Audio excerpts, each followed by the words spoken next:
Mojang released another 1.17 snapshot.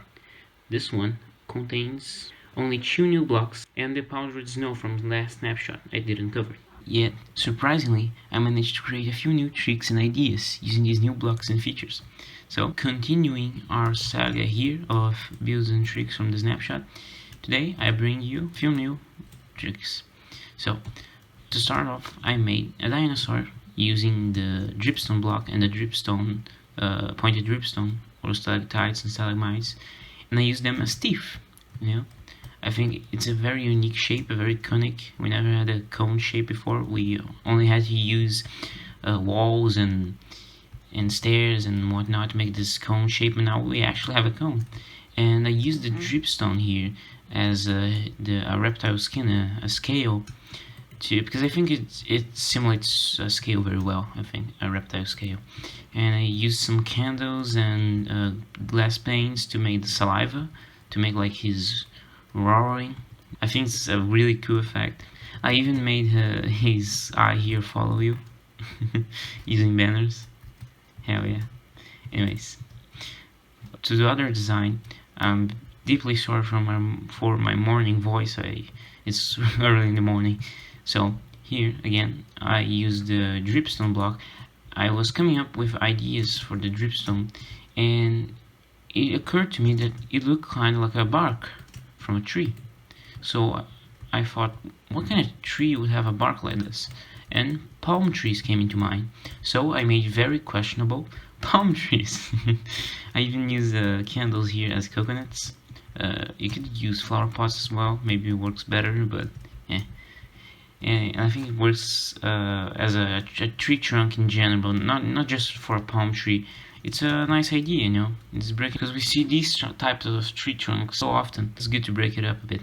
And here, oh, this is one of my favorites. You can pretty much place the pointed dripstone everywhere, downwards and upwards. It stays everywhere, even on not full blocks like the campfire. So place the campfire on the air, the pointed dripstone on it, and on the floor to connect them up, and they connect up. You can have a tiki torch. I think I think the shape is really wobbly, but that's what it makes cooler. I think it's just this organic shape, It's very nice. It works as a very organic pillar, and tiki torches to me have this organic feeling to me. Unfortunately, the dripstone has a placement, a random placement like flowers and vegetation in Minecraft.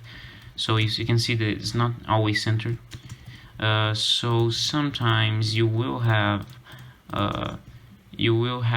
like, oh, look at this. From this angle, it doesn't really look that cool, but if you look just at the right angle, it works.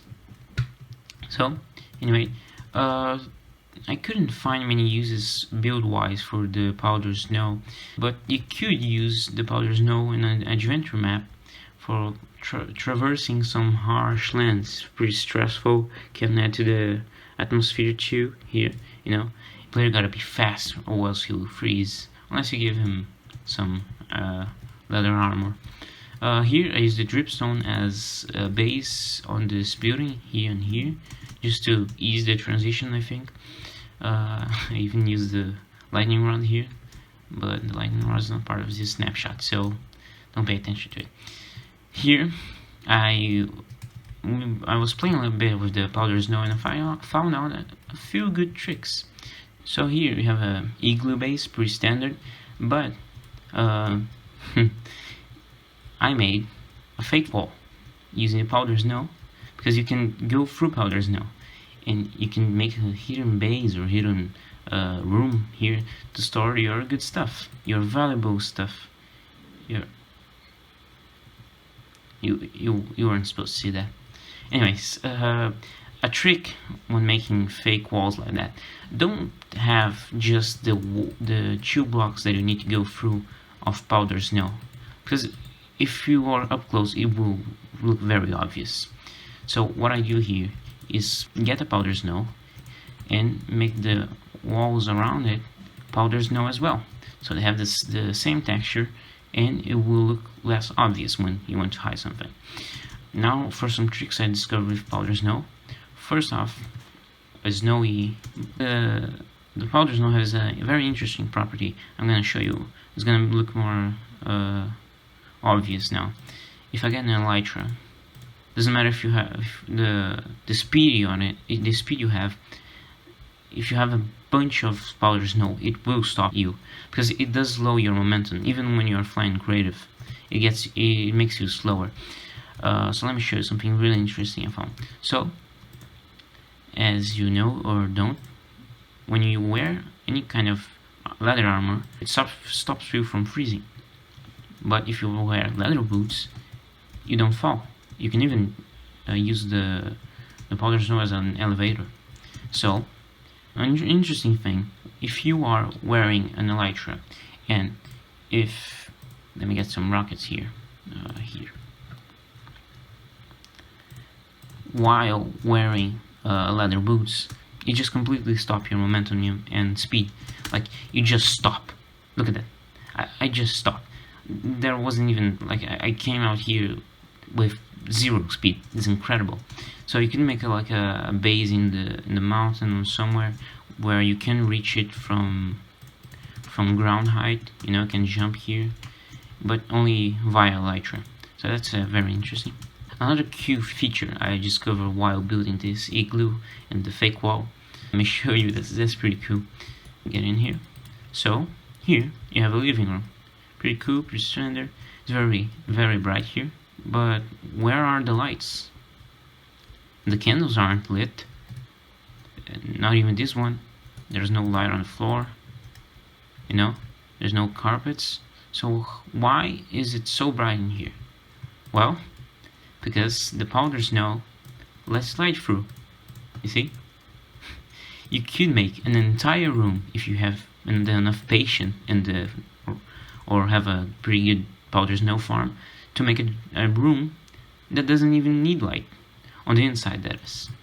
So you don't need to sacrifice building spaces and torches. You just need to sacrifice this very bright white as your wall or even floor, you know. But I think it's a pretty cool feature nonetheless. Moving on to the dripstone again. This one, it's a very I don't think people will use this apart from a build battle maybe if the service ever update to 1.17. But you could have a wobbly, strange looking pencil using a dripstone, or you could just make your old-fashioned good friend, reliable good friend Minecraft pencil using a hopper. But you could have this one too. So continue with the dripstone. Here I made a giant sword. Again, having this very unique cone shape, you can make a blade of a sword. It's a very rusty sword too. Still on the weapon topics, here I have a spear. I think it's or a giant arrow, if you will. Again, you have that problem with aligning, but if you look at the right angle, from this angle, it looks very good. Here are some other spears I made, but they are not important. Here is a staff. You could make a staff or even a candle holder using that same technique with the tiki torches. And I think for a candle holder, it looks really cool too. Very organic again, and yeah. So using the dripstone again, you could make spikes on top of fences. If you have a big garden or a very big mansion, and you have this, you could have an old Victorian or whatnot rusty gate. I use granite here because the color matches really well. You could also use jungle for matching the colors. But yeah, it's a cool detail because we couldn't do this before. We could only use chains because chains don't connect, you know, to have spikes. But now we actually have spikes that do damage if you fall. And for the last one, this one, Reddit. An idea from Reddit. The Reddit user Mr. Marcos757, he made a drill. Not this drill. This drill was made by me. This one was designed by me. But he gave me an idea of making a drill because we could have a drill before. But this is just, again, the shape is so unique and it works perfectly. I can't see anything other than a drill here. Unfortunately, you can't use it horizontally, only vertically, but you could get more creative with it. if you ever need, you can make horizontal drills using the existing blocks. Anyways, this was what I managed to make using these 3 new blocks. I'm pretty proud that I managed to create so much with so little. So again, if more snapshots with more blocks and features come up, I will try to make a video on it. If you would like to see more, subscribe, and farewell.